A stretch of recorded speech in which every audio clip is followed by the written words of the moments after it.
Allah özellikle yetimleri burada vurguluyor. Niye göre? Çünkü yetimin kimsesi yoktur. Acizdir, zayıftır. Gidip onun elinden malını almak asandır. Ona göre yetimi ayrıca bir kategoriye kim koyuyor? Allah Resulü yetimlere özel bir münasebeti var, özel insanlar. Kur'an'ın yetimlere özel bir münasebeti var.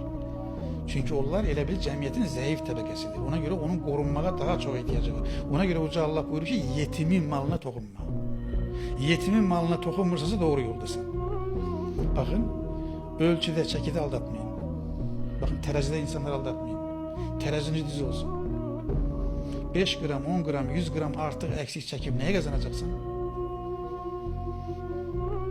Bakın insanlar bu hamımızın başına gelir de gelip evde malının ona az verildiğini görünce özünü çok aşağılanmış hissedir.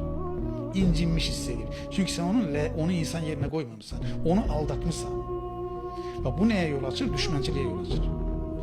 Ve aynı zamanda aldattığınız adamlar bir daha sizin müşteriniz olmuyorlar. Dürüst olun, dürüst.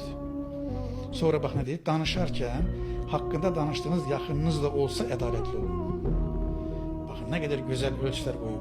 Danışarken hakkında danıştığınız yakınınız da olsa, hanımınız, oğlunuz, atanız, ananız, eminiz oğlu, bibiniz kızı kim olursa olsun adaletli ol.